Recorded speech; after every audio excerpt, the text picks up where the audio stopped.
It says we are live. I'll just check on YouTube if Yes, we we are. are good to go.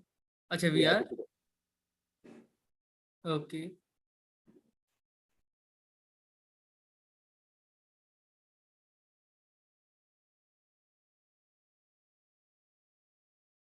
Shali. Hi, everybody. Welcome to Karwaan. My name is Ishan Sharma, and welcome back to our series of conversation that we are doing for the last month or so, more than a month now. We started this series on 25th June with a panel discussion between Dr. Ishtiaq Ahmed and Suhail Ashmi on Kya Delhi, Kya Lahore, the impact of partition on both the cities of Delhi and Lahore, the twin cities.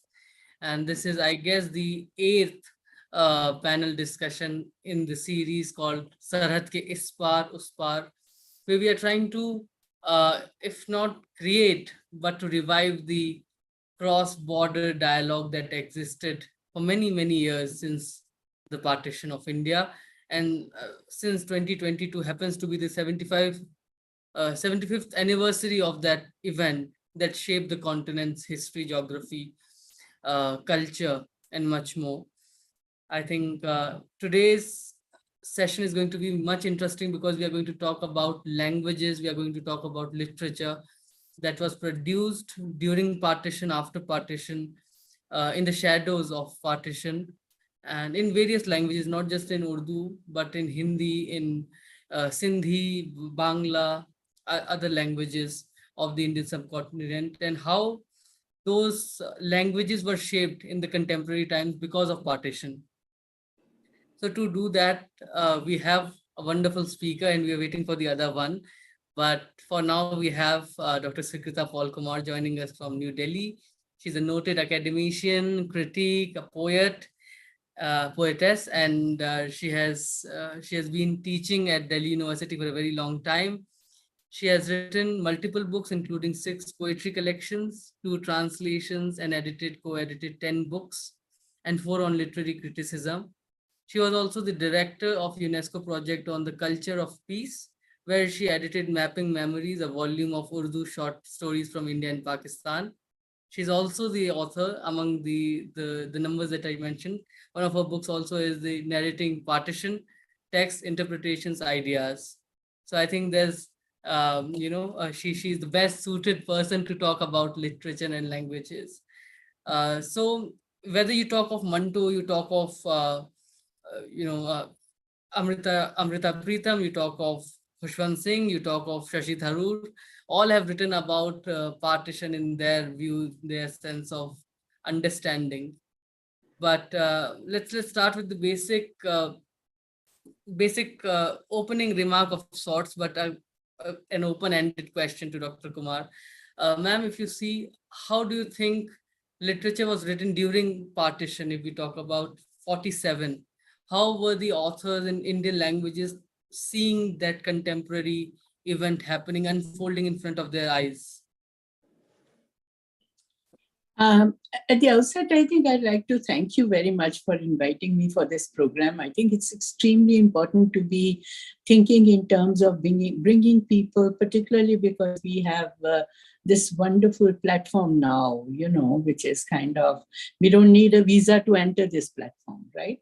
So whether it is somebody from Pakistan, Bangladesh, Sri Lanka, or wherever, whichever part of the world, you can sort of host people together. So we are coming together, we are able to see each other, and we are able to dialogue.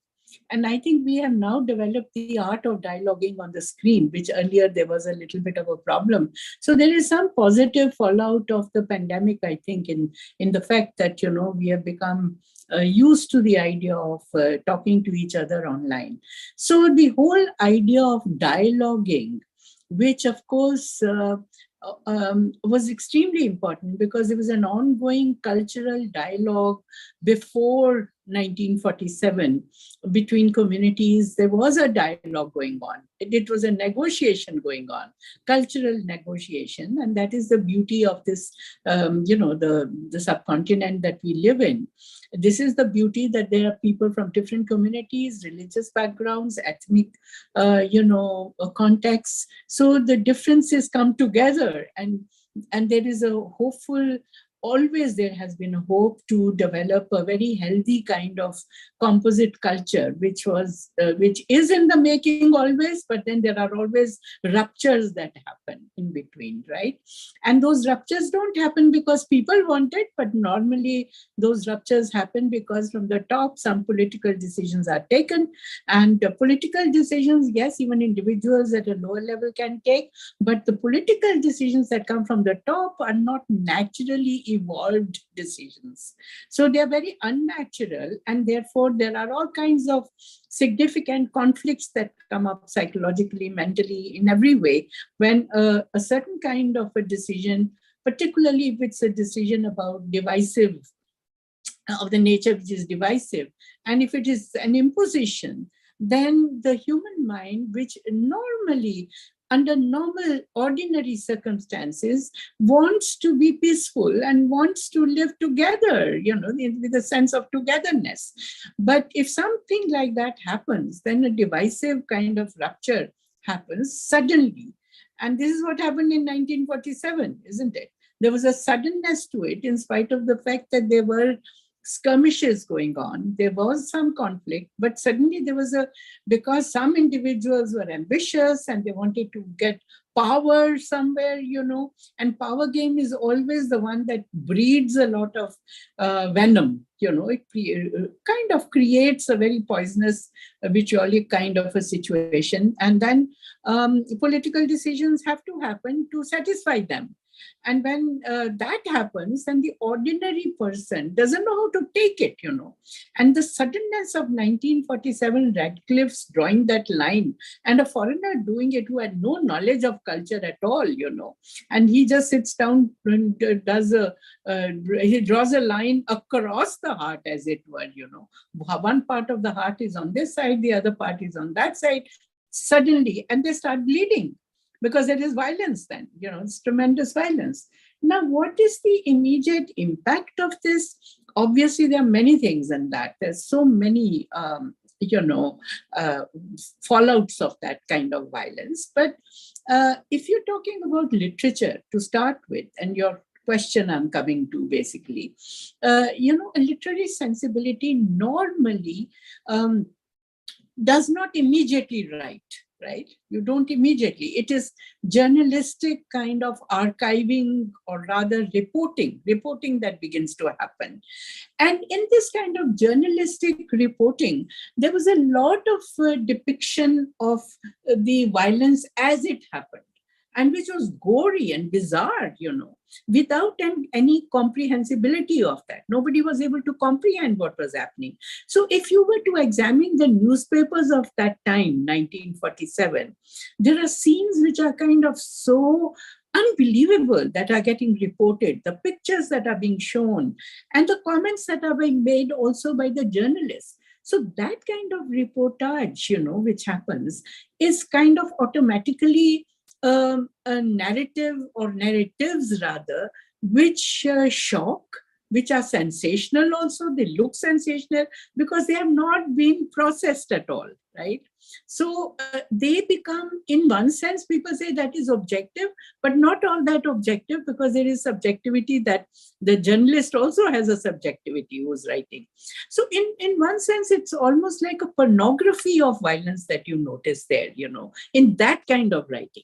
But when it comes to literature, the writing that happens, even immediately some writing happened, but not too much. The writing has been going on for the last 70 years. Literature writing, literary writing has been going on. Creative writing has been an ongoing project, because that is the writing through which a certain kind of processing of the entire bizarre reality happens. So there is an aesthetics to it. There is also ethics to it. There is an angle which is ethical out there. How the writer is going to depict. The writer is not going to, play the blame game. You are a Muslim, therefore you did it. You are a Hindu, therefore you did it. There isn't tutu meme bolte hai na. There is no tutu meme kind of situation out there. It is a kind of a human situation where the writer is culling out the sensitivity of a human being who has gone through that entire violence without a reason. There is no reason. Human reason is not there. So you do have some few writers, and the most prominent writer, obviously, that comes to mind immediately when we talk about the earlier writers in particular is Manto. That you immediately think of Manto, who actually wrote even black margins, which in English is called black margins, but in Urdu, Hindi, in Urdu in particular, it was called Siyah Hashiye, and in Siyah black margins. This is in the black margins, and basically those short stories. What really happens is that there is a reporting that is happening, but very sensitive reporting. Such kind of reporting by Manto, which immediately evokes sensitivity to why that should not happen, right? So there is an ethical, a kind of suggestiveness and irony which is attached to that kind of writing, which is not to say that the other writing, and in fact, I'm wanting to here differentiate between a journalistic kind of writing and the literary writer, the literary artist who is actually projecting a narrative or writing something. There is a whole a human angle to it, which is kind of suggested. And therefore, in Manto's writings, whether it is she is only one example that I've given, but we know, and we have a Manto expert who's just joined us, Nasreen ji, and she has just done. I have been working on Manto in my own way on Manto, and I have been writing on Manto, critiquing Manto's short stories, trying to make them accessible. For instance, one story, it's kind of mind-boggling. Mozelle is a story of a Jewish woman, imagine. And as a witness to the kind of, not just a witness, she's an insider, outsider to a scene. And what is Manto trying to say there? He's saying, throw away the symbols of religion out here and come out at the human level to relate to each other. So he is also very sensitively, for instance, in a story like Koldo and many other stories, what he's doing is he's touching the very delicate human sentiment and evoking the sentiment that of shunning violence by making you see the ridiculousness of violence, the absurdity of violence. So Manto is one of the earlier writers. But what happens to people like Intezar Hussain, who come on the scene much later? Not very much later, but soon after, the same generation. And he's been doing partition writing for 30, 40 years. He kept on going back to it. Now, what is that? What is that is happening? In the idea of storytelling and telling the story again and again, there is also a process of exorcising that is happening. Because on the collective level, in the collective consciousness, there wasn't any, what one might say, expunging of either guilt or exorcising of the mind of the kind of meaningless, bestial kind of violence that was witnessed at the time of partition. And the long shadow of partition, we know it has been going on sporadically. And the psychological divisive forces, that have been injected into the mind, the politician plays up with that, the idea of division. Plays up to his, I'm particularly using his here, the masculine pronoun, to his advantage it is done. And people play to that innocently. They get into the trap and they suffer because of that. But it is because the writers like, whether it is in Hindi or Urdu or Punjabi, or particularly languages to which the writers who themselves became refugees and themselves were victims of partition in one sense, in these languages, you have a whole body of literature that came up. Partition, so languages will come to later, but the fact is that whether it is English, Bangla, Sindhi, all these languages have a repository of partition literature in them, and not written only in 1947, 8, 9, 10, but it continued to be written and talked about which I'm saying that because the writer who herself, Kurtul and Heather, for instance, she herself was a victim of that psychology, and she denied it to herself. She said, I am not going to get into the framework of divisive politics. I want to talk about Aag Ka Darya. And so she writes that novel, Aag Ka Darya, which is the flow of composite culture and the negotiations that happen. And she brings the story from 11th, in fact, even earlier, 11th century downwards, 4th century, actually, from 4th century, I think, from 4th century to 1947. She brings it up so beautifully and artfully. And then partition happens in 1947. To her, that is a catastrophe which makes her go back to the 4th century, to the process of evolution of composite culture. So this is the art of writing which does it, right? And there are many examples I can give you. Kamleshwar, who wrote Kitne Pakistan, or Krishna Sopti, who wrote many, Zindagi Nama, so that was happening in Hindi, because what Zindagi Nama, there is no depiction of violence, but the depiction of composite culture, which existed before in 1920s and 30s, So she depicts that. So that is the difference between a journalist writing and a writer writing. And so I think we have to see that very essential difference. Within this framework, then we can later on, not now, I can stop now, but within this framework, you see how memory plays a part, and post-memory and post-memory and pre-memory. It's a very fascinating kind of a domain to actually indulge in order to study this entire body of literature and see what is happening, what is the impact, what triggers it, how does it happen, and what is the impact of such writing. I think you should go ahead and welcome Nasreen ji now. Sadar bhai. I would like to welcome Dr. Nasreen Rahman. Thank you for joining in. It was really a mesmerizing conversation. We thought, like, hold on as of now. Thank you again. Dr. Nasreen Rahman is a lapsed economist who worked in the private and public sector in the UK and Pakistan before she turned to the arts and humanities. A historian of emotions and aesthetics, Nasreen is a translator, an activist, an academic, and an award-winning screenplay writer who believes in the power of the art to transform society. Born in Rawalpindi, Pakistan, she divides her time between South Asia and the UK.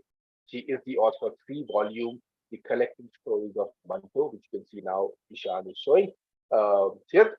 That's her book. Dr. Nasreen, welcome again. Where Dr. Sujita Paul also stopped, that's exactly what my question was also. To take a step back, and before we get into the individuals and their writing, I wanted to understand that, there are so many people, individuals, and Dr. Paul has only mentioned about journalist versus a writer, for the lack of a better word, or an author, for lack of a better word, I would describe them that way. But I'm sure there'll be, if we dig in deep, there'll be further nuance, right, of people seeing society from their lens. So, for example, a gender base, a religion base, or a caste base, right? So, how a Dalit is looking at the partition, how a Muslim, how a Hindu, or a woman, or a kid is looking at partition.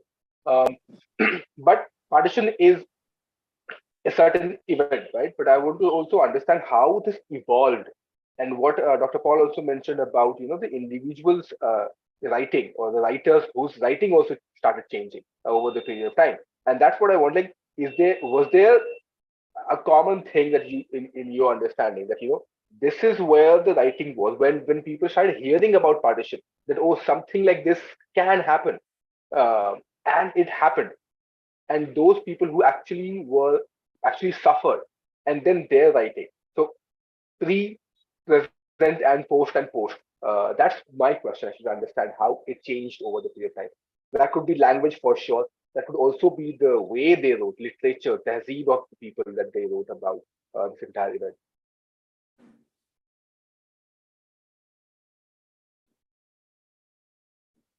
You're on mute, Dr. Nana. To unmute myself, yes. Firstly, I'd like to apologize for the lapse and by being late. And it's to do again with partition and diaspora and time. I've actually hurt my back, so I'm on strong painkillers. But I was just a week ago in Lahore, and the time difference between Lahore and India was just half an hour. But the time difference between Lahore and London, which is where I'm in India, Lahore, London, which is where I am now, is 4.5 hours between India and 4 hours between Pakistan and London. And this is, and I'm mentioning time deliberately, that it made me confused about what time I was supposed to start. But there is a simultaneity about it, okay? So it's simultaneously happening, but we are in different time zones, as it were, in different spaces, and yet in a shared space of consciousness, of being. So there's a simultaneity of events, as it were. I think from, I've been listening to Sukrita, and I came in late, but the sort of brief that was given to me, and that we're supposed to talk about partition literature. And I'd like to stay a bit with the term partition. And I'd also like to talk about the different narratives and experiences that come in. I would like to inject the personal here, because I refer to myself as an Indian, a Pakistani, and a Bangladeshi. Why an Indian? Because both my parents were born in India and were from India. India, that is now India, okay? My father was from Nabha and my mother was from Sitapur. So Punjabi and Urdu speaking Muslim Rajputs, okay? So that's the Indian in me. And my Nana, my maternal grandfather, who was a civil servant, did not come to Pakistan till 1967. So I grew up with a very strong Indian presence in my life and in my childhood. And all my childhood stories were about Unnao, Barabanki, Gorakhpur, etc. So that was the landscape of my memory on the one hand. And on the other hand, my father's family, there were stories of partition, of partition violence, of a Bua and her family who were annihilated, killed during the partition violence. And so there I was with this beloved grandfather who was Indian, and also hearing stories about Indians as others who've done this to part of my family. So that was part and is a part of who I am. And then, of course, the second partition, which was Bangladesh, and what the Punjabi and Pakistani army largely, and the exploitation of East Pakistan and the language issues that come with it from 1952, and the secession of East Pakistan, as people say it and see it on one side, and the liberation of the Bengalis on the other side. So all these things are very connected in who I am. So now with partition, a lot of people on the Pakistan side of the border would actually not look at it as partition, but as a liberation movement, okay? And it has been argued that nationalism is a new phenomenon, okay? And that India was never one country, okay? It was different states, different places, and the empires used to keep moving. And what does Faiz Saab mean when he says, Ye Daagh, Daagh, Ujala? That's what this conversation is called, I think. Ye Shab Gazida Sahar.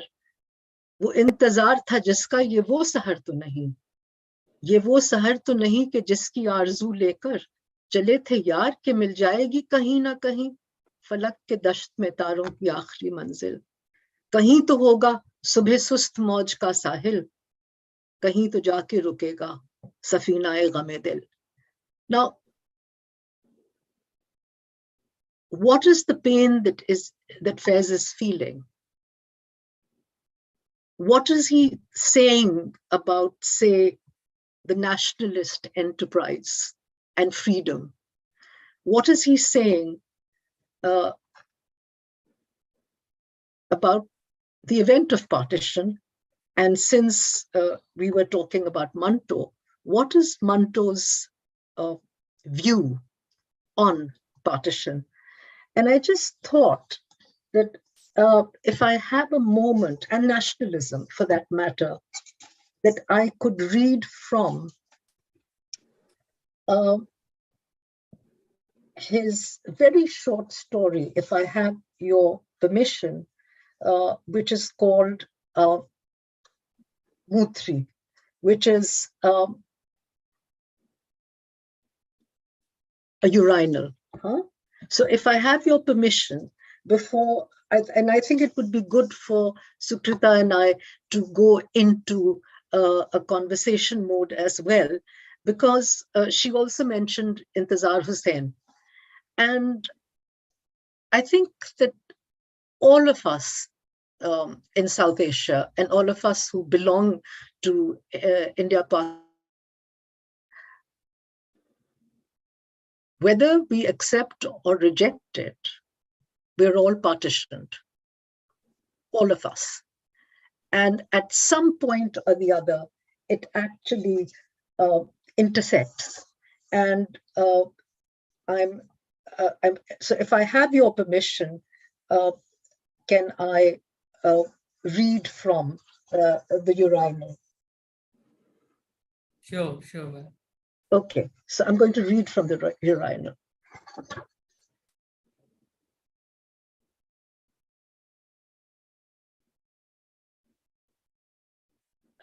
I'm sorry, I'm also a bit hazy. Okay, so I'm going to read now. And this is from my translation. Not far from Congress House in Jinnah Hall, there is a urinal, generally referred to as a Mutri in Bombay. All the filth of the local neighborhood piles up outside this foul-smelling little shed. The stench is so overpowering that those forced to walk past it must cover their noses with their handkerchiefs. One day, he had no option but to use the urinal. He held his breath, covered his nose with a handkerchief, and entered the fetid hellhole to urinate. He found its floor smeared with rank feces and the walls covered with sexually explicit graffiti. In front of him, somebody had written, "Screw the Pakistan of the Sisters of Musalmans." These words intensified the putrid stench, and he rushed out. The government has control over all the activities in Jinnah Hall and Congress House, but the urinal around the corner is free to spew its filth as mounds of garbage from the local neighborhood grow higher by the day. One day, yet again, he had to use the urinal. He covered his nose with his hanky, held his breath, and entered the hellhole.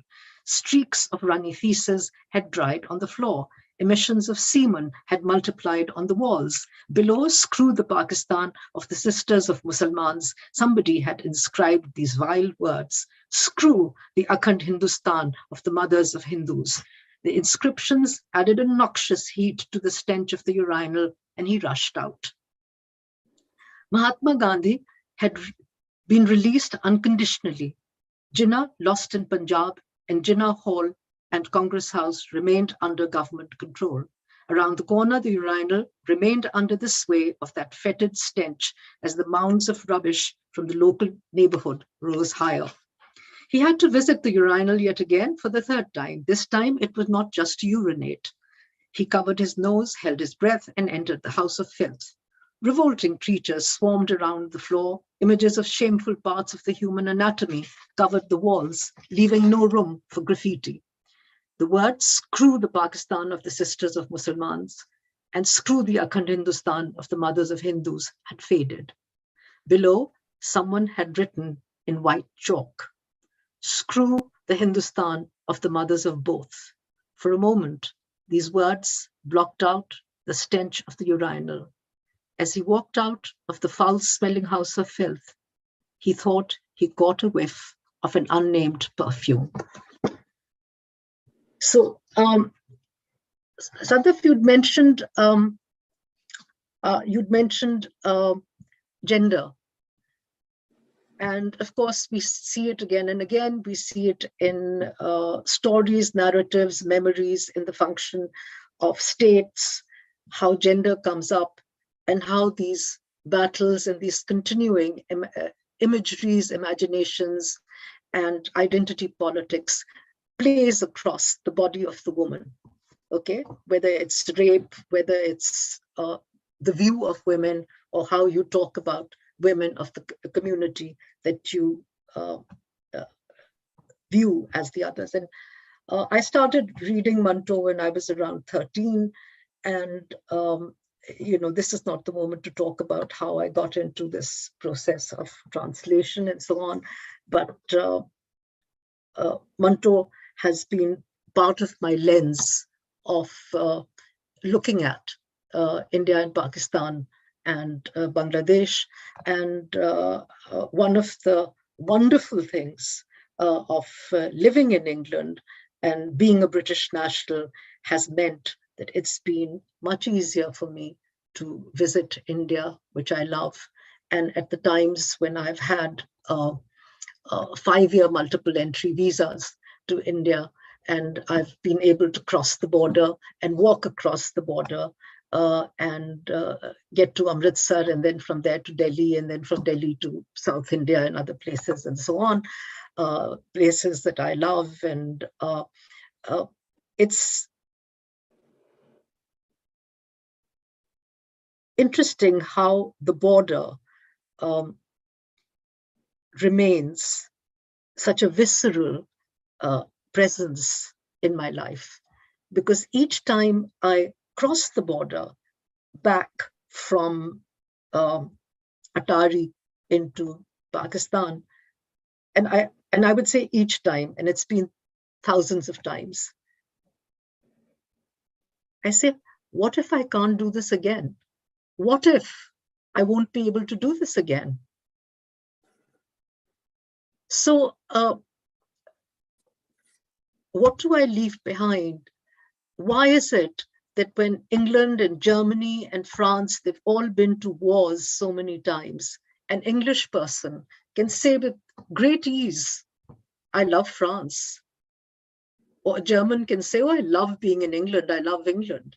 But if I say, I love India, on both sides of the border, people often, what? You love India?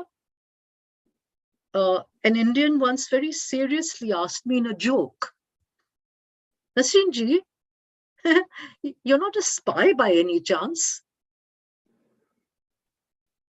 So I laughed and I said, it's funny that you're asking me this, I just find it funny. And if I were, would I tell you, Keji, I'm a spy, But the point, and then after that, I had a very interesting conversation with that person. And we talked about suspicion of the other. We talked about why we're not allowed to meet. And that brings me back to stories, countless personal stories that I've heard, where people on both sides will tell you हमें नहीं मालूम था कि ऐसी चीज हो जाएगी, हम अपने घर लौट ही नहीं सकेंगे। हम तो घर अपना खुला छोड़ के आ गए थे पड़ोसियों को बता के कि हम वापस आ जाएंगे। And I've heard this on both sides. Yeah. So why this lack of acceptance of what has happened? Why this lack of inability to accept what has happened, and a desire to go on and live peacefully? And this again brings me back to Manto, because both sides are claiming him. For Pakistanis, he was a Pakistani. For Indians, he was someone who regretted partition. I don't think he regretted partition at all. What he regretted was the loss of humanity. And that's something that Sukrita has talked about, humanism. And in all his writing, there is this quest for a redemptive humanism. Because even when you look at a story like Thanda Gosht, and when Ishar Singh descends to the lowest place that he can possibly descend to, that's when he becomes impotent. That's when he can't actually go further. That's the humanist moment in the story. Then again, when you look at Kholdo, where the state and families are trying to cover up the rape of women, and the father, when he sees Sakina and she's let down her shalwar and opened her azarband, he says, my daughter is alive. He sees in that moment not shame, but a celebratory moment almost, or maybe relief that his beloved daughter is alive. This is not a father who wants to hide of what's happened to his daughter. This is not a father who's saying, tu mar jati to behtar hota. And there's so many accounts of the state and families putting these women aside. And of course, the hiding, the perpetual hiding of this. And there was, in my childhood, there's a lady that I won't name because her relations are alive, and the family, maybe her grandchildren don't even know about it, but very close to our family. And she was treated like a relation, but she wasn't. And then as we grew up, we heard simply that she was raped and her family had not taken her back. And a member of our family got to know that she was in one of the camps, and they brought her home.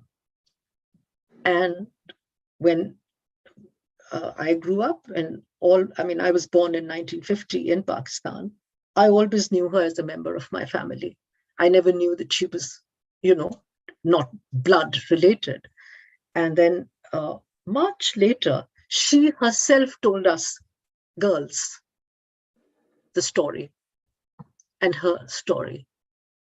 And so in so many ways, and even, and I think that what's particularly, I think that resonates with me when I was collecting the Bombay stories, and that's why I said that partition,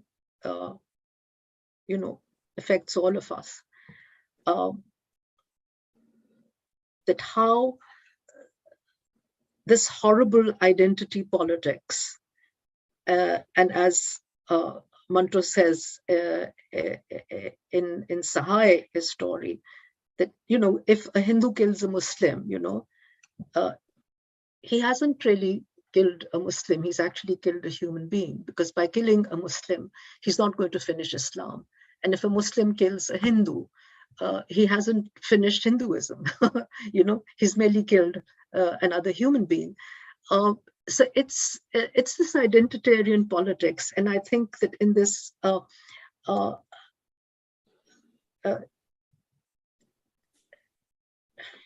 discussion, what I want to sort of look at is, and since we've been talking about memory, post-memory, pre-memory,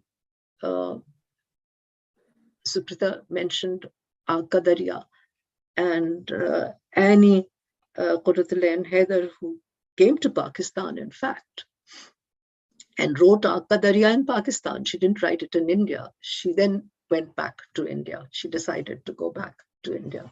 She, in fact, migrated to Pakistan, and from UP, not from Punjab, where families had to.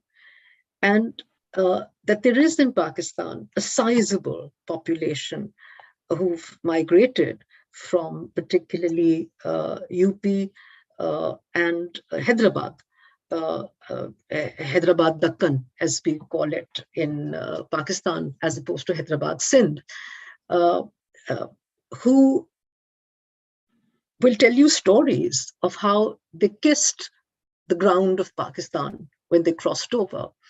And there is a narrative about my own Dadi, who, when Abba went to,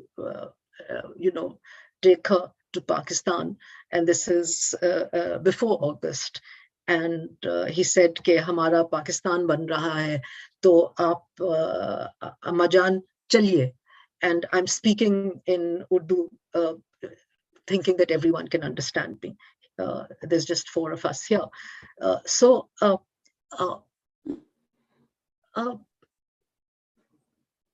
She said, "Tu bala ho gaya, main nahi jana chhad ke ghar. Main buzurga di kabra to chhad ke main nahi kithe jana." But when she actually arrived in Pakistan, because of what had happened in the interim between her conversation with Abba and her arrival in Pakistan, death of her loved ones and so on, she actually virtually did a sajda on the earth of Pakistan when she arrived. And for many Muslims, there was this question that Pakistan is, in a sense, a sanctuary and the promised land. Now, on the other hand, you have these moving narratives, and these days the BBC is doing very interesting stories of people who've gone back and things. And so there I was at Pondicherry, and I met a potter called Angad Vohra. And I was looking at his work, and it was lovely. And I was wearing a sari, so he didn't really figure out where I was from. And in the conversation, he said, "Oh, when he figured out, when I told him that I was from Pakistan as well, he said, "Oh, have you been to Chakwal?" I said, "Yes. I spent the early years of my life in Rawalpindi." And he said to me, "For me, Chakwal was the center of the world. Not just, it was the center of the universe." So he was from a family who had migrated. So how do you grow up with this consciousness that you have a center of the world, there's a pivot, and you can't ever possibly go there? So that's where I want to stop and enter a conversation. I want to stop at a moment of, I suppose, deconstruction of identitarian politics. I think it's a beautiful terrain that you have laid out. And if I may, it has actually inspired me to read a little poem of mine, which actually is called At Daagh, talking about borders. And you talked about Atari, and immediately it occurred to me that I should look for the poem, and I found it immediately. Let me read it, and then I'll talk about other things around it. At Daagh. At Daagh, I love you the most. The border, marked by the spectacle of stomping army boots, shining medals, beating their chests into the rising and setting sun. The day becoming night and the night day, when the guards on both sides change, bang, bang. I love you the most at Daagh.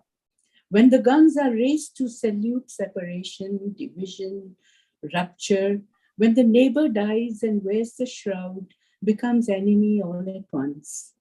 My friend, you go away only as a bird does, flying in the free skies. When the lines of hatred rise against prayer flags, Daagh happens. And I love you the most because you are on the other side of the border. I think that is what our fate is today, and whether in poetry or in fictional narratives, I think there is greater humanistic truth that comes out than if one were to compare, that same kind of thing that I was saying earlier, which is in the context of either the reporter or the politician talking about borders and, the kind of weaponry that we have gathered from this side, on this side, or that side of the border. Now, what I really want to focus here, Nasreen, and I think it's a very significant thing to talk about, is that, okay, Monto and others were doing it at that time. Your and my generation, Nasreen, we are very, in a way, nostalgic also, and we see connections far greater than divisions. But I want to think about also the post memory generation, who did not witness this composite culture the way we did, and also are fed with information which is contrary to what we are cherishing, right? So what happens to in as far as that generation is concerned, today's generation, Sadaf, your generation, for instance, you can, all right, you can probably, I personally believe what you can do and this generation can do, and as a teacher, I've been trying to do this, is to pass on this literature to the next generation.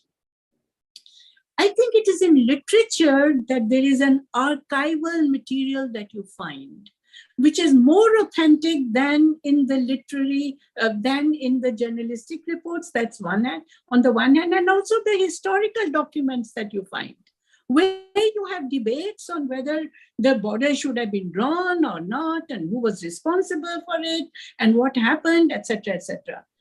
I am not interested in that. We have to accept the reality as it is. But how do we cross the border, which is mental now, right? It has gone into your psychology. And so why not read people like Kamleshwar, for instance, in Hindi? Why should we not read Pinjar of Amrita Pritam? Why are we not listening to that beautiful poem, Aj Aaka Varishanu, That those are, they're not dated at all. They can never be dated. It's not historical fact as such that gets recorded there. But what happened was that after partition and the kind of violence that was witnessed and that happened, which was incomprehensible, I said, there was almost a kind of a deliberate, engineered forgetfulness. And why would that forgetfulness be there? Thank God for the writers. They didn't. They kept on writing off and on. Bhisham Sahni came out with Tamas 40 years after partition had happened, right? And so many other writers. Intezar Husain's Basti came 30 years later. My own father, who's a writer, his Khwabro Sleepwalkers came in 1990, not only because subjectively the writer is trying to exercise his or her mind. That was not the point. Of course, that was also happening. But the writer makes the personal impersonal. It is almost, that's why we say it's almost like a universal truth, that gets portrayed. And in that, it is the human emotion that gets couched. There is not just emotion that gets couched, but also there is a certain kind of a logic of narratability. And in that logic of narratability or narrative, logic of a narrative, there is a kind of a subtle explanation of also the aberration of human behavior, aberration into violence, for instance. And therein also there would be a sense of guilt at some point. Also, the wounds would become visible, that they are bleeding, right? And therefore, Kamleshwar's Kitne Pakistan becomes a very powerful novel, a very powerful novel. Therefore, Gitanjali Shree's novel, which is talking about Sarhade, about borders, that makes sense, doesn't it? And that is a 3-year-old novel. Only 3 years ago, 3 or 4 years ago, in 2018, it was published, right? As late as that. So it is still valid. It's so valid because in these narratives, what is really not concealed, but what is unraveled is the eternal, almost like universal truth, And when you face that, then that is what I was referring to. There is an ethical dimension and a moral dimension that comes up soon after, which evokes that emotion of what I was saying at Vaga, My poem that is why it comes out of that pain. But the pain is kind of, in a way, so intense that it begins to see the power of love, They're side of, two sides of the same coin, as it were. So how do you love the other? You are, in a way, crossing a huge border that has come up in the mind. Borders are there only for convenience, not to divide the minds, not to divide the hearts, as they were, So the artists, for instance, Satish Pujral's paintings, if you were to look at them today, and in fact, I went out of the way, and in my book, Narrating Partition, I got his permission to use his paintings, in which he actually shows, the violence, but with that same angle that I'm exposing it so that it may not, somewhere the subtle message, it should not happen again, See and cry and get it out of your system. And in a narrative like that, there is also Kamleshwar's short story, or Intezar Husain's Basti, for instance. He constructs Roopnagar, which is a fictitious town that he constructs. And it's not romanticized. It's basically how to cross the border. Basically, it is just that. How do you cross the border? And the professor who is teaching history in that particular novel says, where do I start teaching history? He's teaching history in Pakistan. And he says, from where shall I begin? From 1947, history of Pakistan. What happens to that stream, that darya that is coming from ancient times? How do we understand? Why are we closing our minds to that? Same is true of this side of the border, History gets manipulated because memory also is manipulated or politicized. And this manipulation that happens, the politics of memory that are played out, are highly dangerous, Depends on whether you're a leftist or a rightist or, and you go on playing games of ideology. So where does the human content go, right? So I think it's very important to center stage, not only through these programs, which is, I'm so glad you are doing it, but also through the classroom, the classroom where we need to understand. And I think we have to get out of that frame of identity politics and see how do we redefine humanity and humanize this entire business, And in that, I think there is another one particular word that I would like to use here. What happens in literature is that there is an element of confession that comes in. It's confessional. It's not only getting rid of your guilt or something, but it also is confessing on behalf of humanity, as it were, right?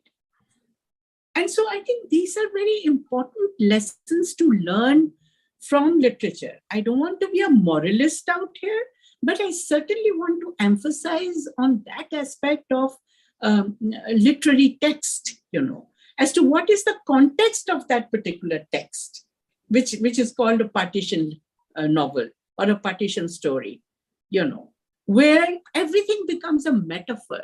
And one is to be able to see how train becomes a trope, for instance, for Khushwant Singh, a train to Pakistan, or Peshawar Express, or Ahmed Nadeem Qasmi's short story, Krishan Chandra's short story. All these people who were writing in Urdu, writing in Hindi, Punjabi, and all these languages, primarily opening up their hearts and showing the power of creation, right? So I think it's very, very important to read these authors of that generation, because it's not as if that is dated material. That is, it throbs. That material is throbbing with power. We need to hear that heartbeat, right? Which is not a sheer emotional, sentimental kind of a thing. No, you can't dismiss it at that. But you have to also see how integratively it also tells a story to the mind, to the intellect. And they come together, the heart and the mind, they come together to make sense of the bizarre reality that happened at that time. And not just at that time, we know it's an ongoing phenomenon, because the divisive forces function like that. It's indulgence, it's pornography, it's obscenity, it's the theater of the absurd. Thank you.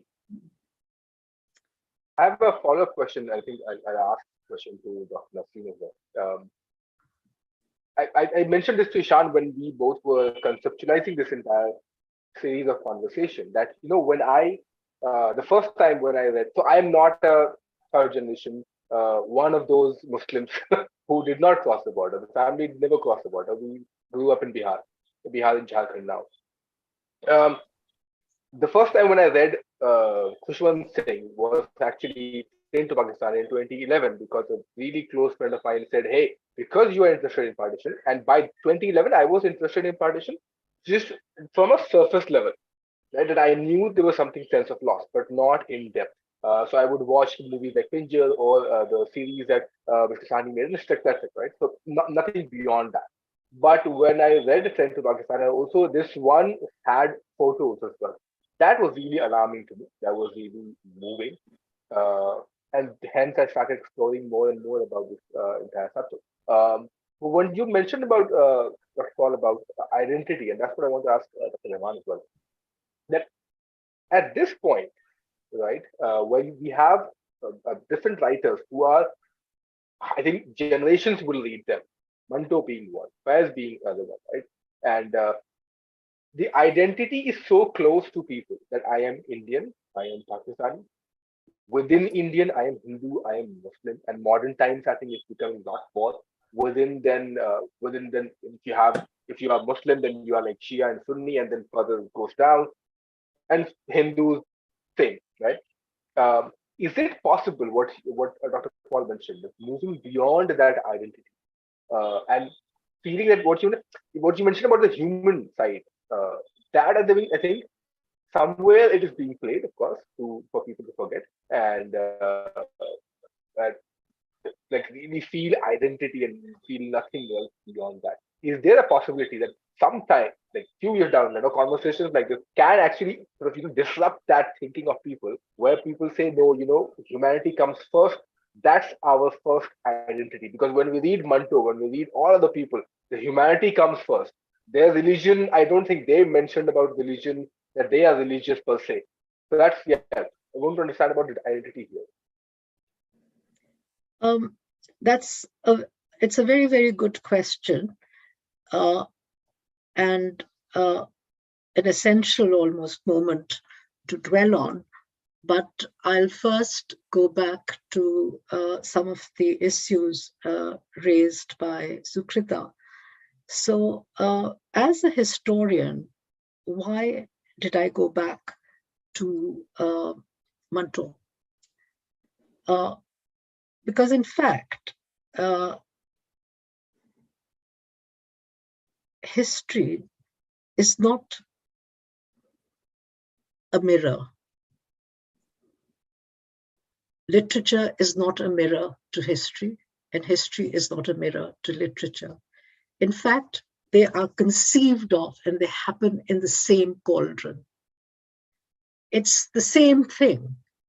And I was very inspired by the French philosopher Rossier, who actually clarified this issue for me. And if we look beyond in the past to say the Punjab, communitarian politics was rife. Communal riots were happening everywhere. In fact, partition happened because we were very communalized. Partition happened because we South Asians were living in a communalized world.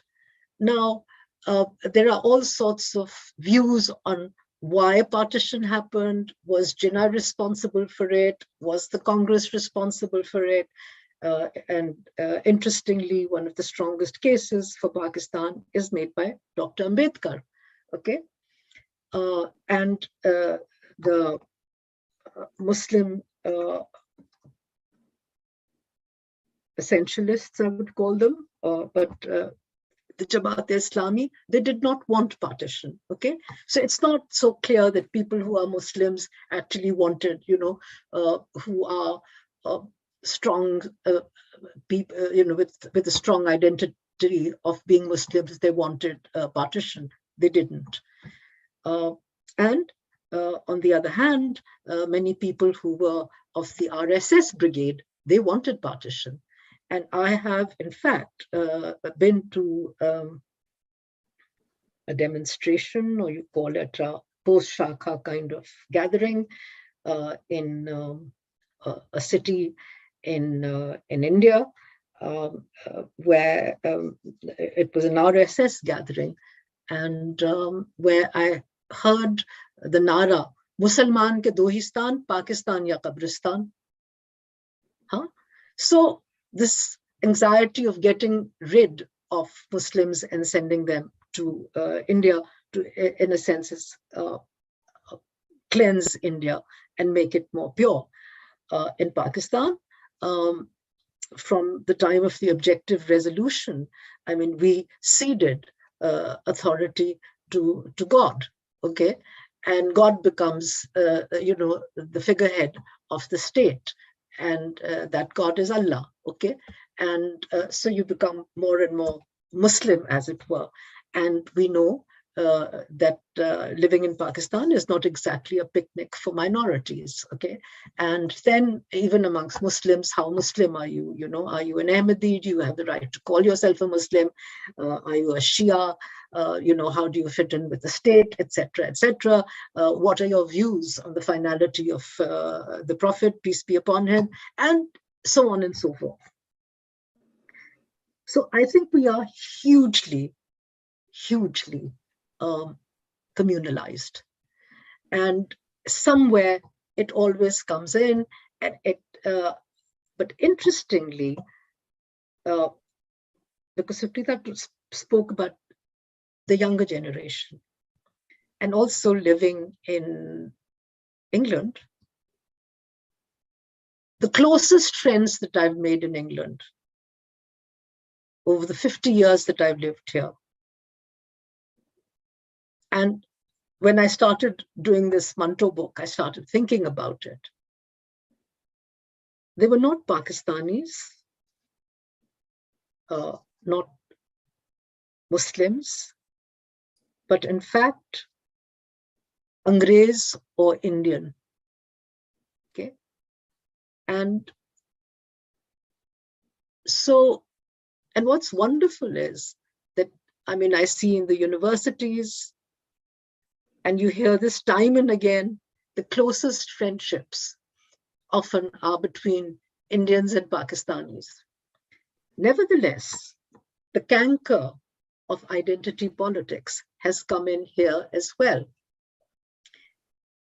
In universities where there used to be something called the Majlis, which was people from India, Pakistan, Bangladesh milling together, meeting together, South Asian societies, they've been fragmented into India, Pakistan, Bangladesh societies. You have Hindu societies, Muslim societies.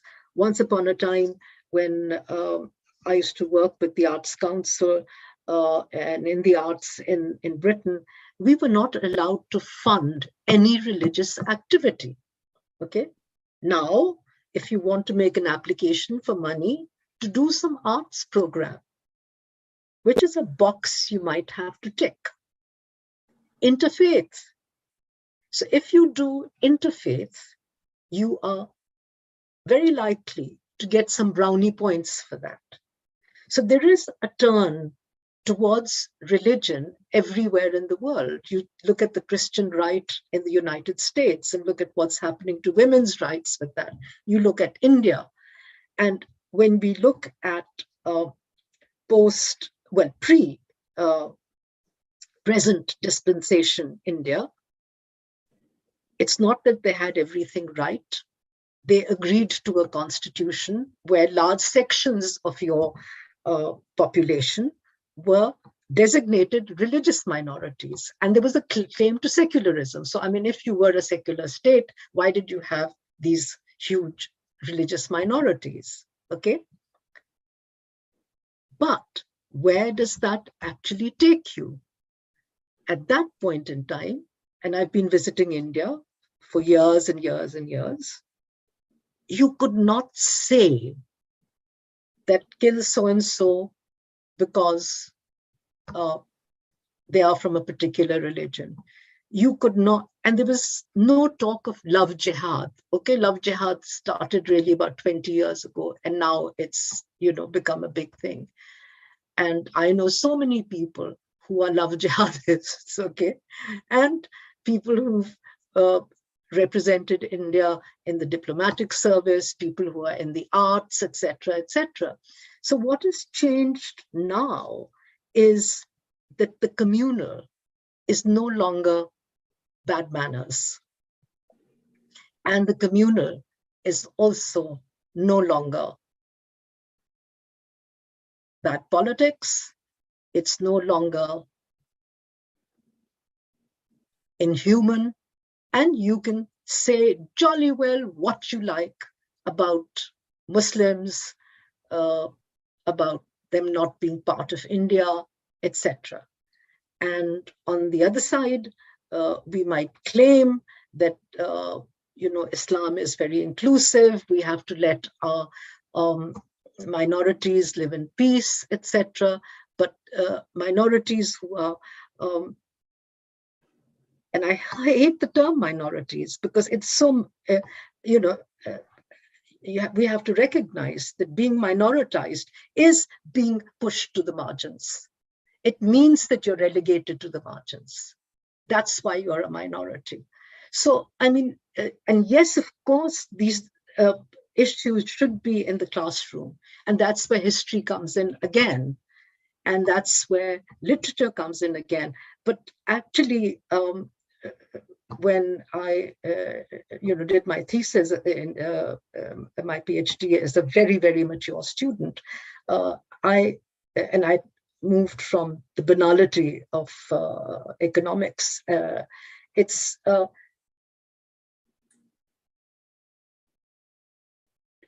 literature is a part of history, and literature is history, and it's one of the best archives of a moment.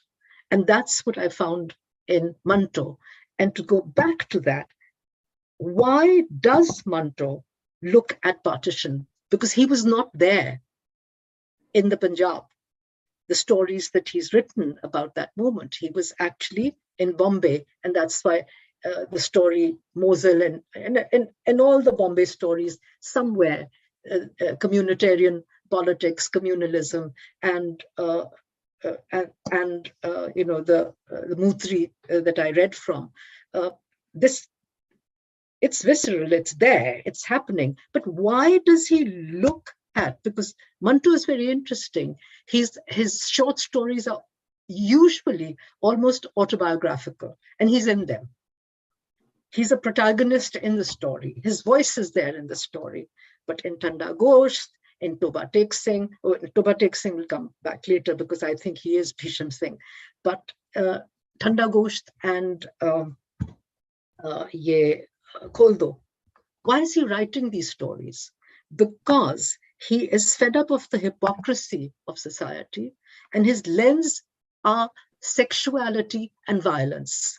He is all the time interested in gendered politics. He's all the time interested in why women are treated in a certain way. He's all the time interested in the difference that is being created between Hindus and Muslims.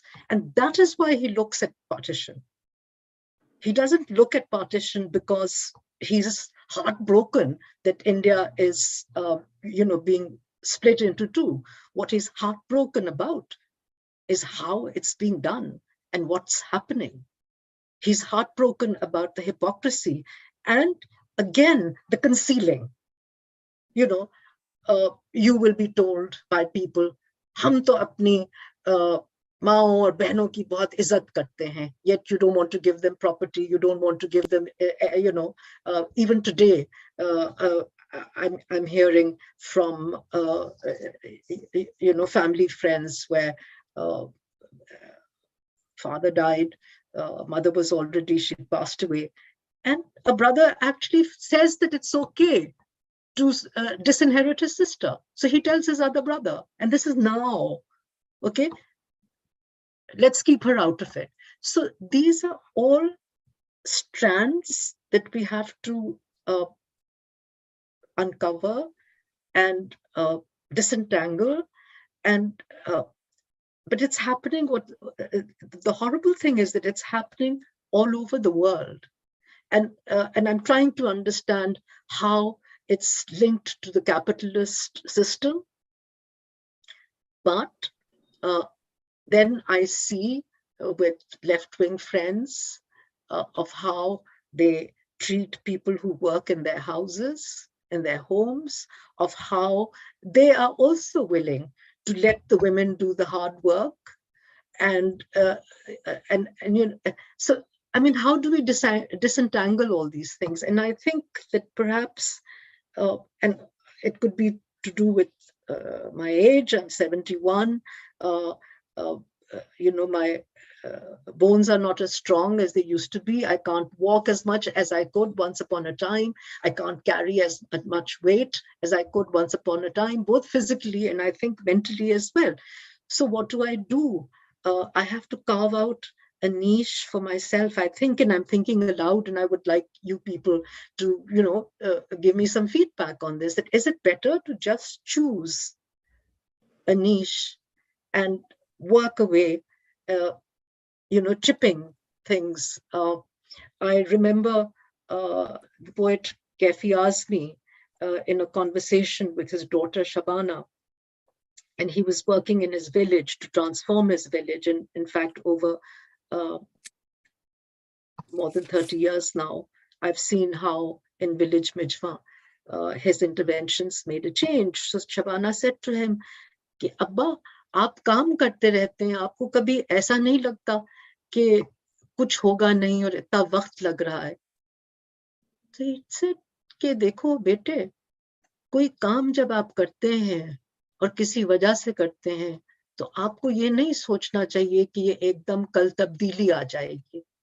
आपको ये अपने जहन में रखना है कि आपको तो ये काम करना है क्योंकि ये काम सही है, और आपकी जिंदगी में नहीं तो कभी ना कहीं कभी वो तब्दीली आ जाएगी. How do we get away, your question on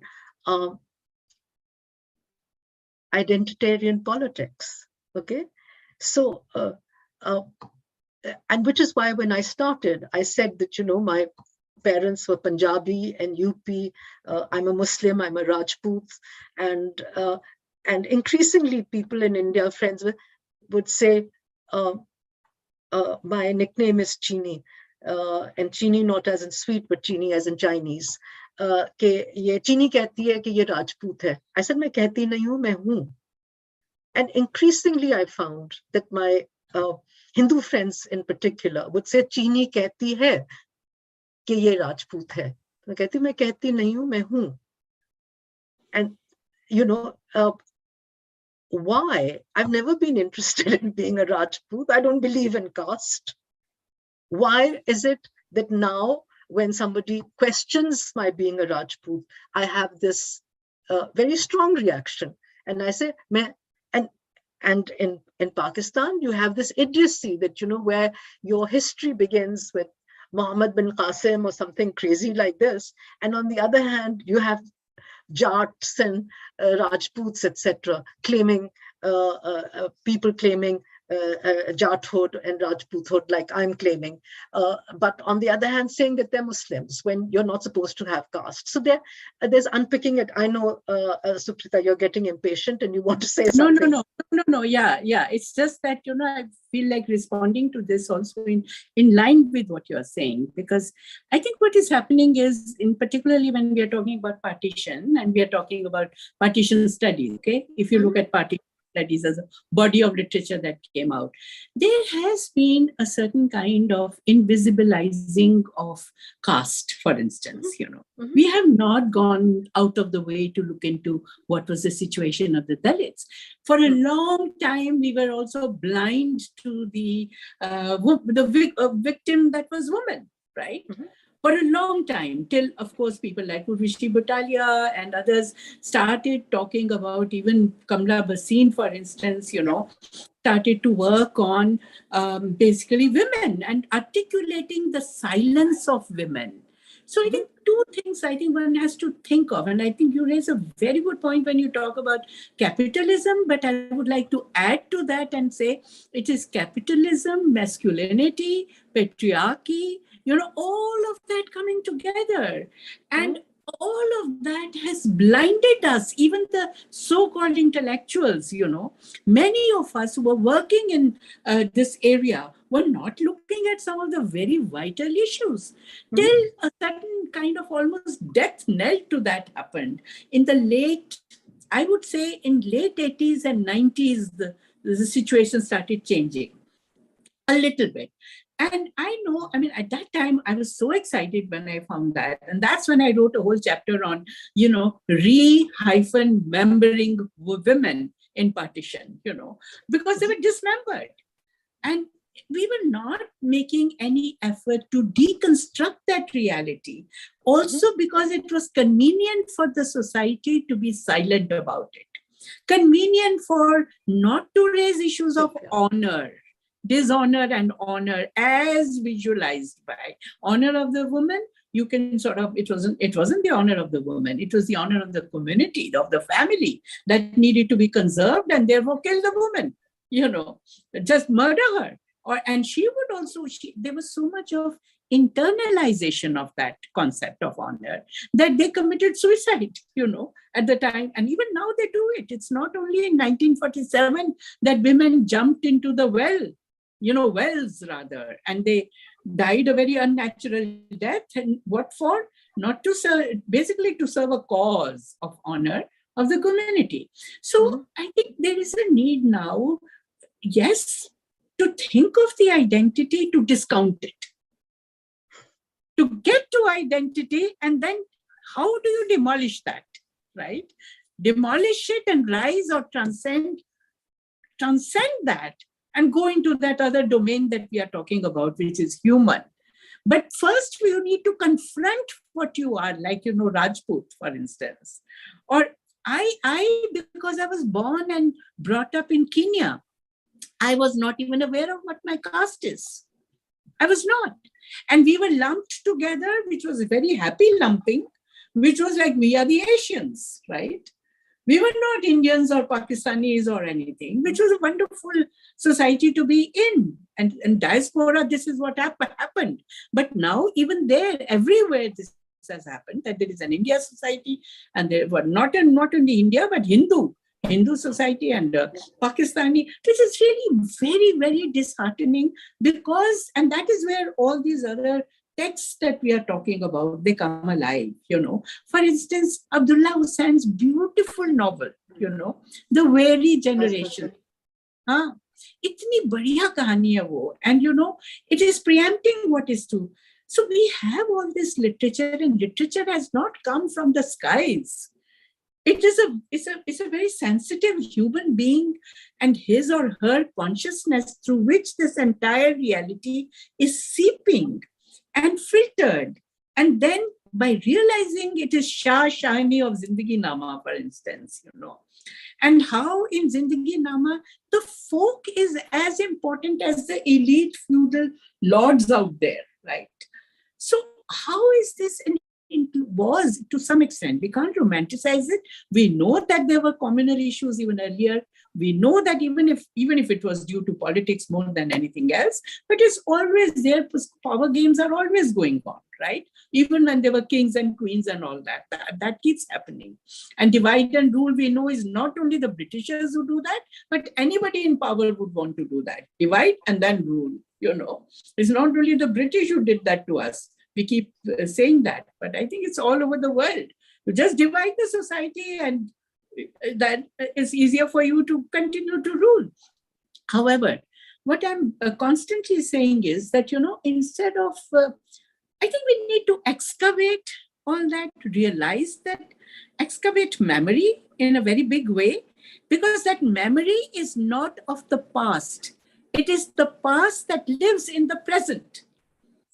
So therefore, in order to uncover all that excavation is required in a dispassionate fashion. And that dispassionate fashion, it can come only if there is a rigorous training of the mind, a rigorous training of the mind as to what, I know it was T.S. Eliot who had said, the personal becoming impersonal in literature, it is an impersonal emotion. Now, what the hell is that?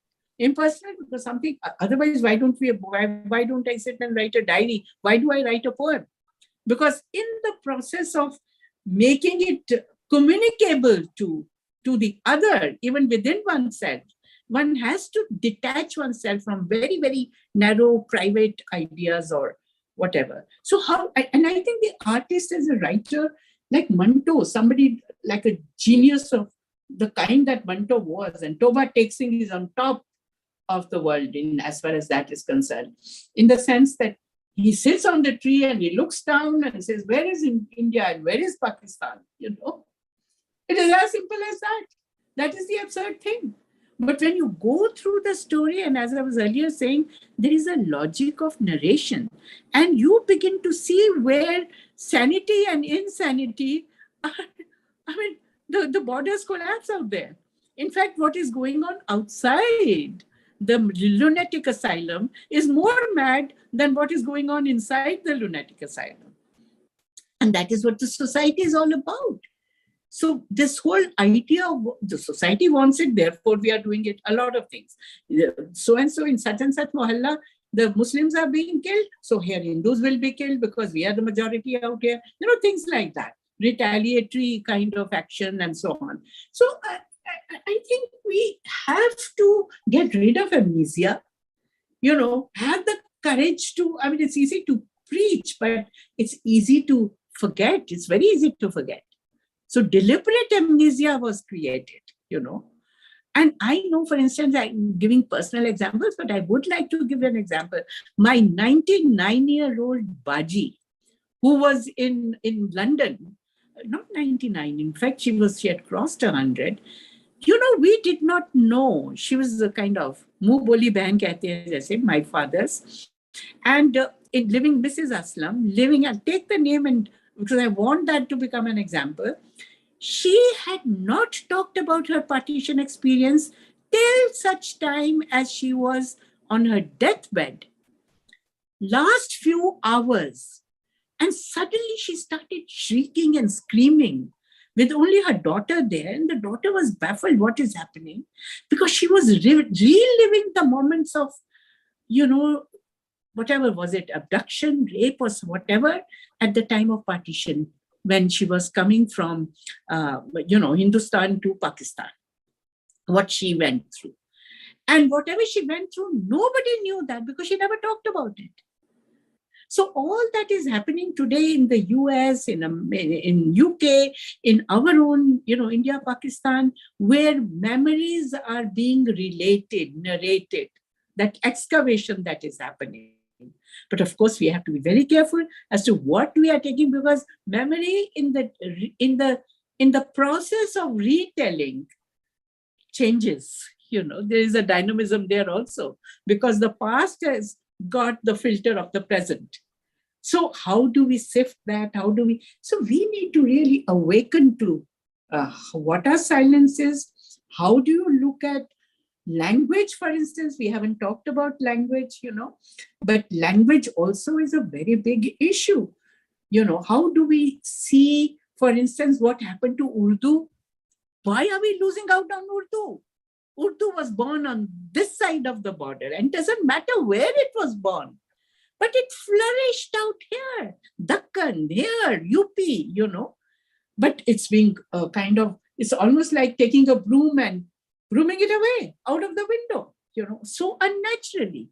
And yet, your title of the program today, when we really want to say something touching, then Urdu poetry comes handy, doesn't it?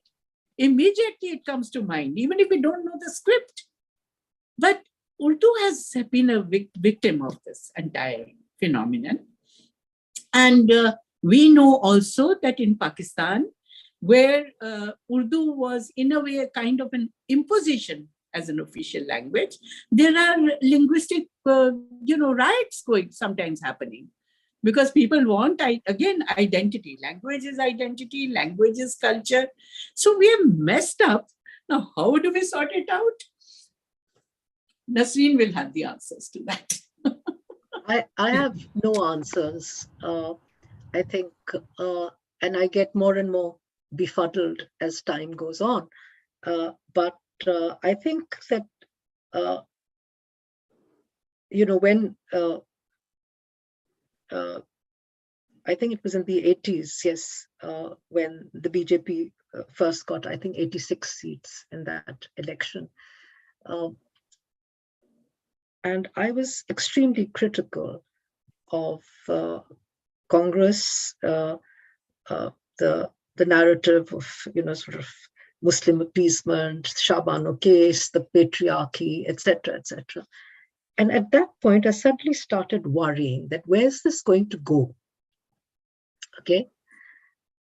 And I think there was a lot of things that went wrong in the Congress movement, not paying enough attention to population growth, not looking at primary education, not looking at primary health care, etc. And of course, ridiculous things like the intervention in the Shabano case. But there was a kind of a tehzeeb, okay? You didn't necessarily love me, but you weren't badtameez, okay? And you put up with the differences. It's learning to live with difference. And to go to caste politics, why do I now want to say that I'm a Rajput? Because I'm fed up of being told in India that Muslims were all low caste converts or outsiders. Okay, so when I say that I'm a Rajput, and I loathe caste, okay, but and I would never parade this identity in Pakistan, okay, other than to remind Pakistanis that we have Hindu blood in us as well. And my one of my aunts, who became a sort of totemic, almost identitarian of Muslim women politics. So I said to her, कि आप या मुसलमान हो सकती हैं या राजपूत हो सकती हैं, because she was also the secretary of the Rajput Women's Association, okay? And she said, "Tum kya bak rahi ho?" Okay?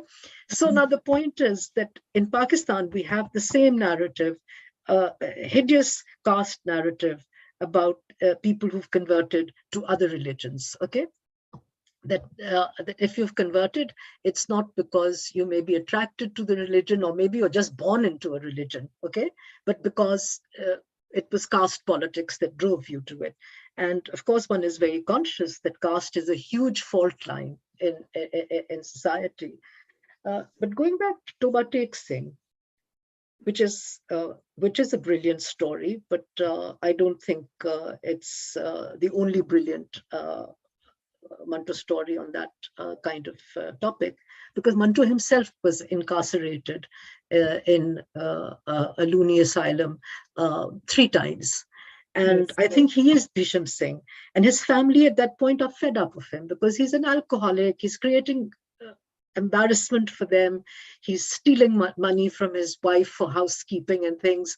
And he's really conflicted. He doesn't have money to support his family, and he's become horrible, and he can see it. But what he also then finds in that is that he is the person who is telling the truth as he sees it. He is Bhisham Singh.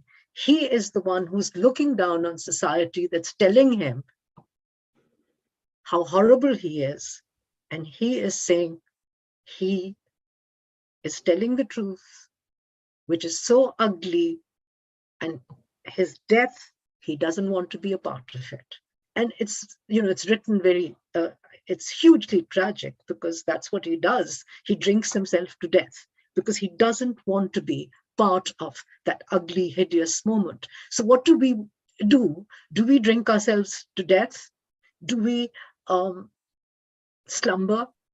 Do we retire? What do we do? Because what is happening in South Asia is so horribly hideous that we do need to wake up. And we do need, there's also kind of a depoliticization almost on the other side, okay? That we want to say, we can't be part of it. Politics is a dirty game. Politicians, gande log hote hain, bure log hote hain, kya kare? But where does one take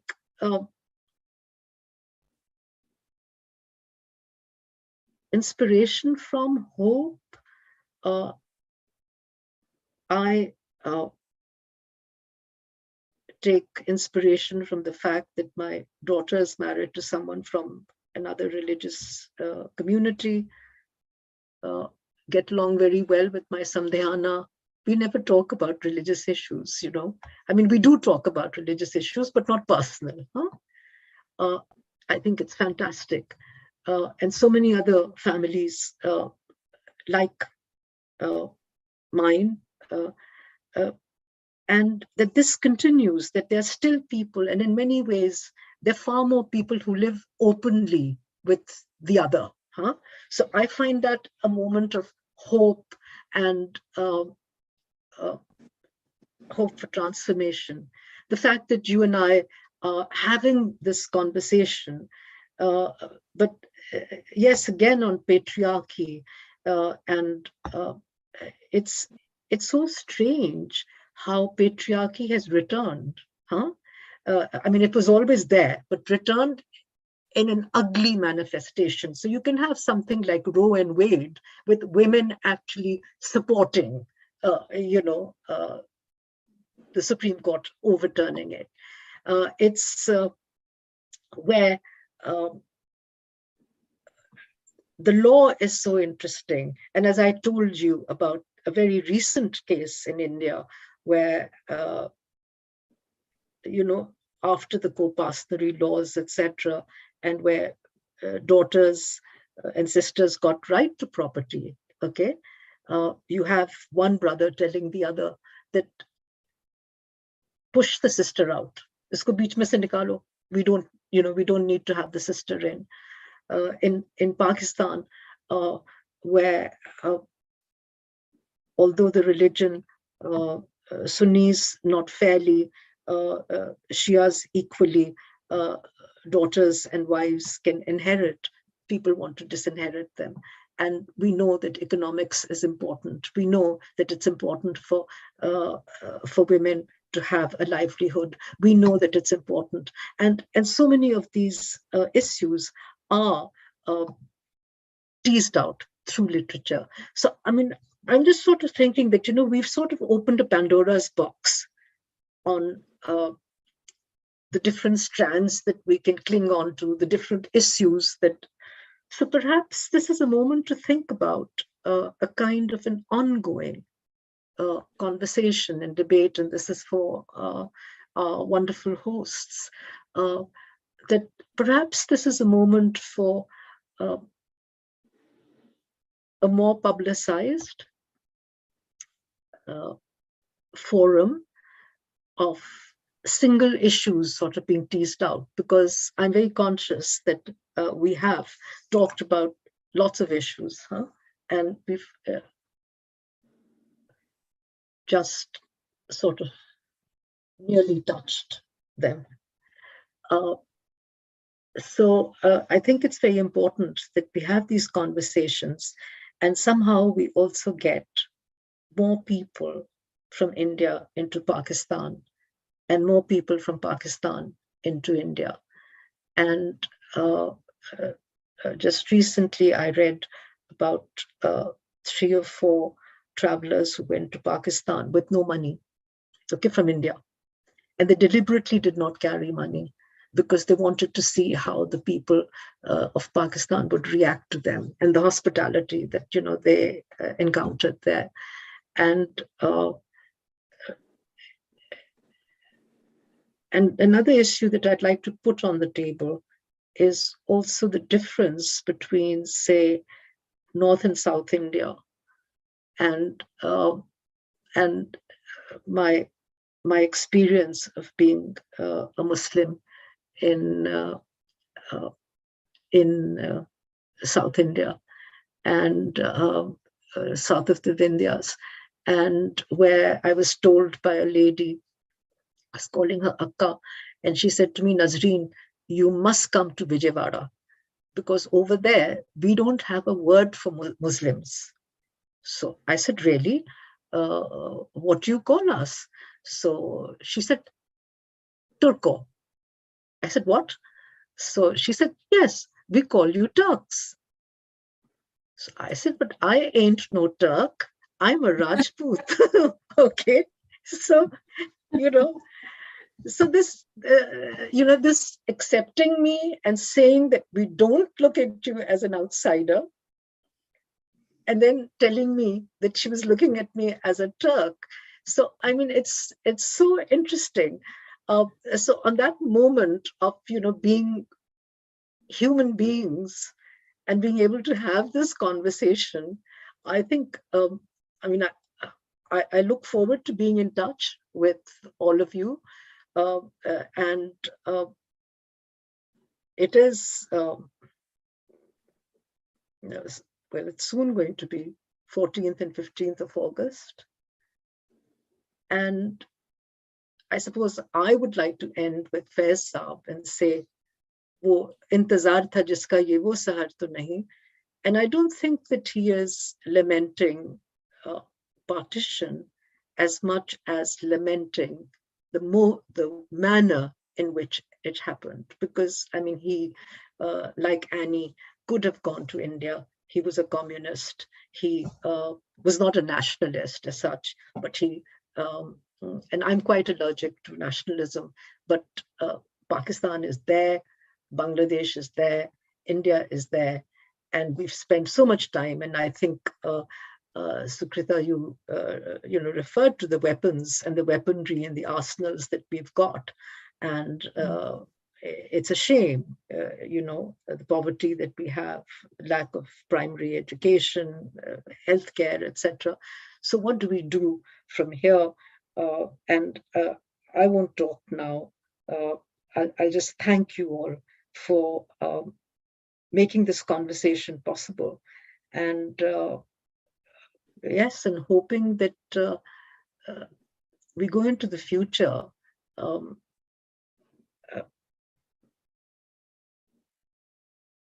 trying to improve the hideous reality that we are living through in South Asia, and it is very ugly. And there I'll be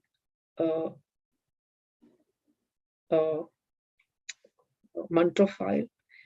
I don't want to be part of this hideous, reality that people are living through, and on both sides.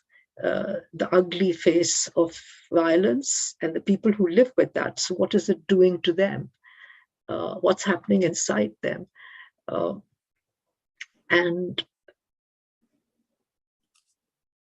yes, so and I would like to understand more that why the hatred,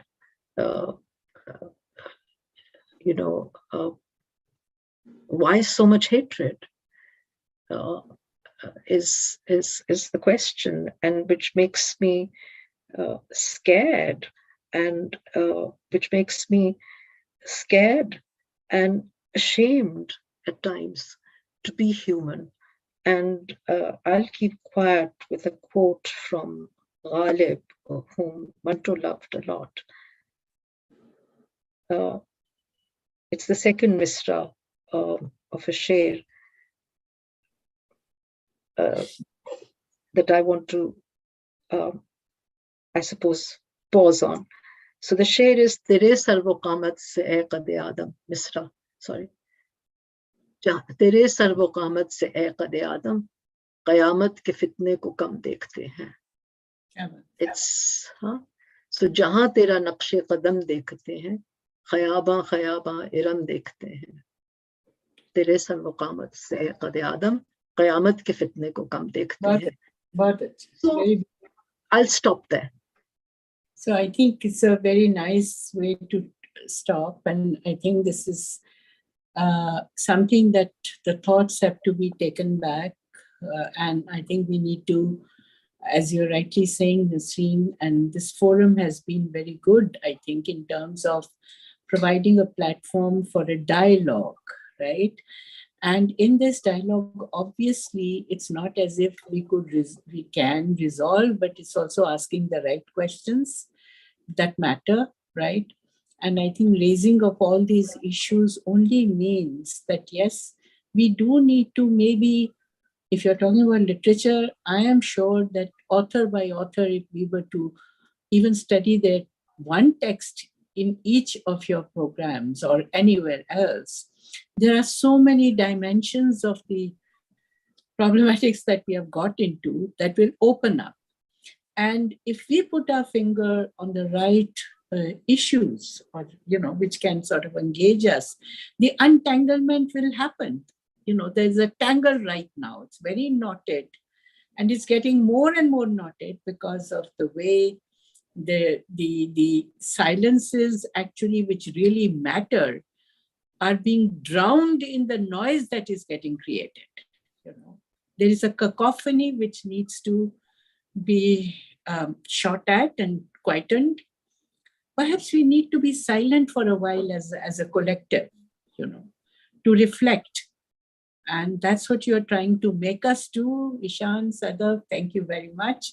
And please carry on. You are the generation we are hoping to bank upon. Carry on with the good work. Thank you. Thank you for this opportunity. And we will, of course, be in touch, Nasreen, with you too. Right? Absolutely. Thank you. Thank you.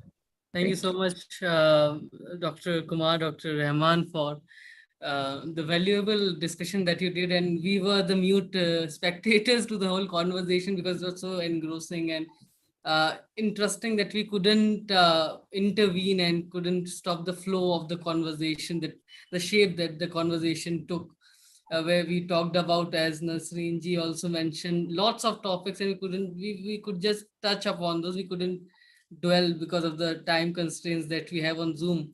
if we were there offline in physical sense of it, sitting together at a coffee shop or in somebody's, a living room, we could have continued this conversation till dinner or even after dinner. But because we are on Zoom, we have this time constraint. But this is just a starting point of a discussion. It's not the anjam of a discussion. It is the start of the discussion, and I hope that we will continue this discussion. Organizations which young people are leading, history organizations that we know, apart from Karwaan would of course do continue such conversation, but friends who are watching this must do such conversations more openly in public universities, in public spaces, uh, and should maybe use technology as we have used, invite people from across the borders, because this doesn't require a visa. It's a free flowing border in the best sense of it. So I hope people would use technology to connect people from both the sides. And it is not just nostalgia, but as Dr. Kumar was mentioning, that her generation was a generation that understood the pain and the love that emerged from that pain, that connection that emerged from that pain. Our generation, there's a disconnect. We only know that there is a border and there is an alien living across the border. And Nasreen ji mentioned that when she came, somebody asked her that, are you a spy? So it's that narrative which exists in my generation, in my generation of Indians, in my generation of, I think, Pakistanis, because there is no dialogue. And I think such forums would encourage dialogues, and we should take them to classrooms. So if teachers are watching it, please get in touch. We would love to host such conversations. We have resource people.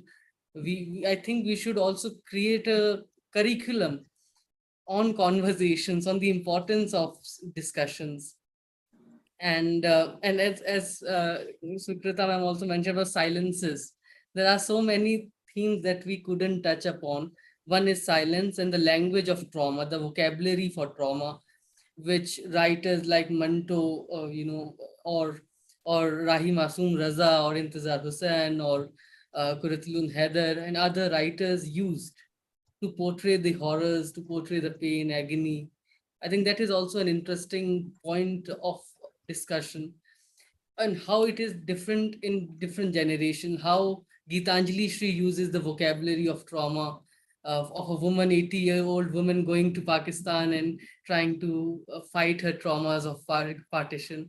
How Khushwant Singh, who was a generation before Gitanjali Shri, how he saw the trauma of partition in Train to Pakistan. And then, of course, Manto remains a talking point. So these generational transference of vocabulary of trauma is something that should be discussed. And I think we'll discuss this. And I hope to have Srikrita ma'am and Nasreen ma'am again on Karwaan to continue the second part of the conversation. We also couldn't talk about, I'm really sorry to those who were waiting for it, we couldn't talk about languages, because as Dr. Kumar mentioned, that languages were affected. Punjabis had to speak Urdu in the Pakistan because Pakistan made Urdu the national language. Sindhis had to speak Urdu. And they now, my generation of Pakistanis couldn't speak Punjabi, can't speak Sindhi. It's a language barrier that they are facing. Nasreen ji says there is a dialogue, but nothing to beat face-to-face contact. Absolutely, ma'am, and we hope to host you in Delhi, hopefully very soon.